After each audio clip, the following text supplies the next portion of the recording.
Praise the Lord. Greetings to you all in the mighty name of our Lord and Savior Jesus Christ. Welcome to Showers of Blessing. ఆశీర్వాదపు జల్లులకు మిమ్మల్ని మీ కుటుంబాలను ప్రేమపూర్వకంగా ఆహ్వానిస్తున్నాం. అనుదినము కూడా మరి దేవుడు అగ్ని ద్వారా ప్రత్యక్షపరచబడిన విధానాలను మనం ధ్యానం చేస్తూ వస్తున్నాము. ఈ దినపు వాగ్దానము హాని చేయని అగ్ని. దానియేలు గ్రంథం 3వ అధ్యాయం 6వ వచనం చూసినట్లయితే, ఈ ప్రతిమకు సాగిలపడని వాడెవడో వాడు తక్షణమే మండుచున్న అగ్నిగుండములో పడవేయబడును. దేవుడు ఈ వాక్యమును దీవించునుగాక. Those who has not fallen down in the same hour will be cast out into the burning fiery furnace. May the Lord bless this word. అనేక పర్యాయాలు దేవుడు మరి యొక్క అగ్ని ద్వారా ఏ విధంగా అయితే తాను ప్రత్యక్షపరచుకున్నాడు అనే విషయాన్ని మనం ధ్యానం చేశాము. ఇది మనం చూస్తున్నాము. రాజు నెబుకద్నెజరు బబులోను దేశంలో ఒక ప్రకటన చేయించాడు.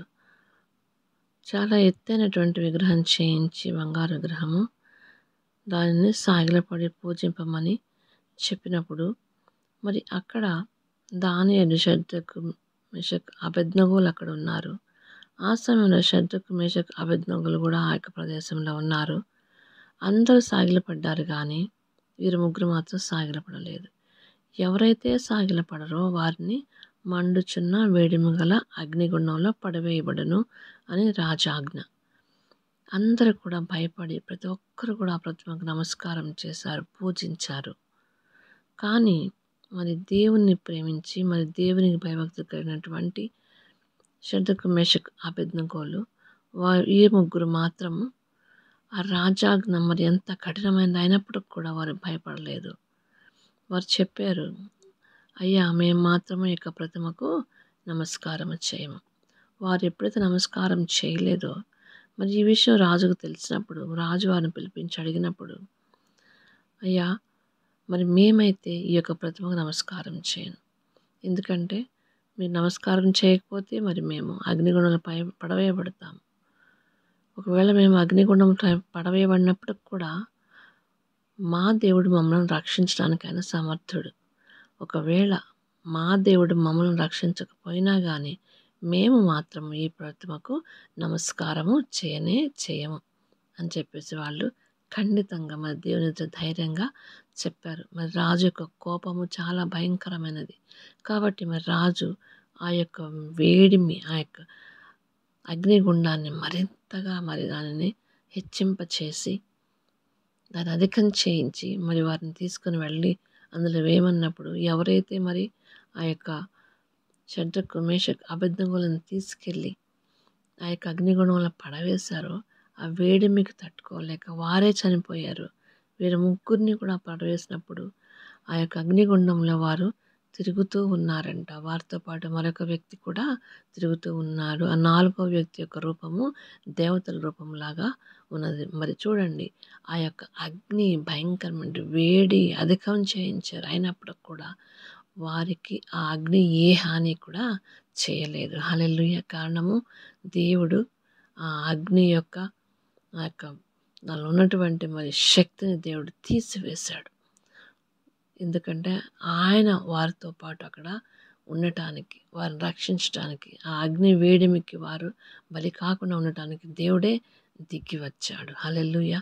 ఆ అగ్నిలో ఉన్నటువంటి మరి ఆ యొక్క మంటను కాల్చివేసేటువంటి గుణాన్ని దేవుడు వారి కొరకు దేవుడు హాని చేయని అగ్నిగా దేవుడు మార్చివేశాడు. హల్లెలూయా. వారి యొక్క వెంట్రుకలు కూడా మరి దాన్ని కాల్చలేదంట. హల్లెలూయా. అలాగే వారి యొక్క మరి వస్త్రములు కూడా కాలలేదు. కాబట్టి మరి దేవుడు వారితో ఉన్న ఆ విధంగా నడిపించినట్లుగా చూస్తున్నాము. వారిని కాపాడినట్లుగా చూస్తున్నాము. 4వ వ్యక్తిగా వారితో తోడుగా నడిపించినట్టుగా చూస్తున్నాము. ఎటువంటి హాని కూడా వారికి కలగలేదు. హల్లెలూయా. అయితే అప్పుడు మరి రాజు మరి చూసి, జీవము గల మరి దేవుని యొక్క సేవకులారా అని వారిని పిలిచి మరి వారిని అక్కడి నుంచి మరి బయటకు తీసుకొని రమ్మని మరి ఆజ్ఞాపించినప్పుడు మరి వారు చూసినప్పుడు వాళ్ళ వస్త్రాల కంట కనీసము అగ్ని వాసన కూడా అంటలేదంట. హల్లెలూయా. దేవుడు తోడుగా ఉండాడు. ఆయన అక్కడ ఉన్నటువంటి ఆ అగ్నిలో ఉన్నటువంటి ఆ యొక్క హాని చేసేటువంటి గుణాన్ని దేవుడు తీసివేసినటువంటి దేవుడు. హల్లెలూయా!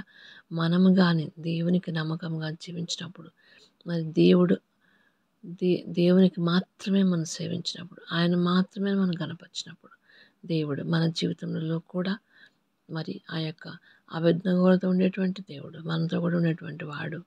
ఆ యొక్క అగ్ని వాసన కూడా అంటకుండా మనకు తోడుగా ఉండి మనల్ని కాపాడేటువంటి దేవుడిగా ఉంటున్నాడు. హల్లెలూయా! కాబట్టి హాని చేయనటువంటి అగ్ని యొక్క మరి యొక్క రూపాన్ని ఇక్కడ మనం చూస్తూ ఉన్నాం. హల్లెలూయా! అలాగే మన జీవితంలో కూడా దేవునికి నమ్మకంగా ఉందాము. దేవుని మాత్రమే సేవించుదాము. మరి ఇతరులకు ప్రలోభాలకు మనము లోను కాకుండా దేవుని కొరకు నిలబడినప్పుడు దేవుడు మనల్ని కాపాడి నడిపించేటువంటి వాడిగా ఉంటున్నాడు. దేవుడి వాక్యం దీవించుగాక. ప్రార్థన చేసుకుందాం. మహాగణుడ మహోన్నతుడ మంచి యేసయ్య, నీ పరిశుద్ధ నామమునకు స్తుతులు స్తోత్రం తండ్రి. దేవానికి వందనం చెల్లించుకుంటున్నాం దేవా. ఉదయకాల సమయంలో ప్రభా నా తండ్రి వాక్యం ద్వారా మీరు మాతో మాట్లాడి ఉంటున్నారు దేవా. నీకు వందనములు ప్రభా.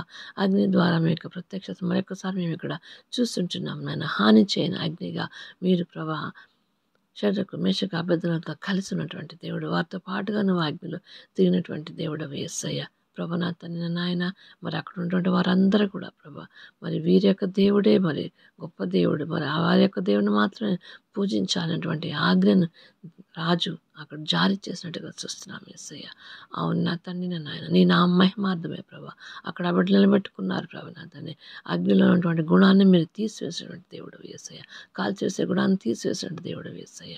ప్రభా నా తండ్రి నా నాయన, మా కోసం ప్రభా నా తండ్రి దిగి వచ్చిన దేవుడు ప్రభు మా జీవితంలో ప్రభా నా తండ్రి నువ్వు మాత్రమే దేవుడుగా ఉండేలాగా ప్రభా నా తండ్రి మేము మా జీవితంలో ప్రతిష్ఠించుకున్నాం యేసయ్య. ప్రభా నీకు మహిమ ఘనత ప్రభావం ఆరోపించుకొంచు యేసు అతి పరిశుద్ధ నామములో ప్రార్థించి వేడుకొంచున్నాం తండ్రి. ఆమెన్. ఆమెన్.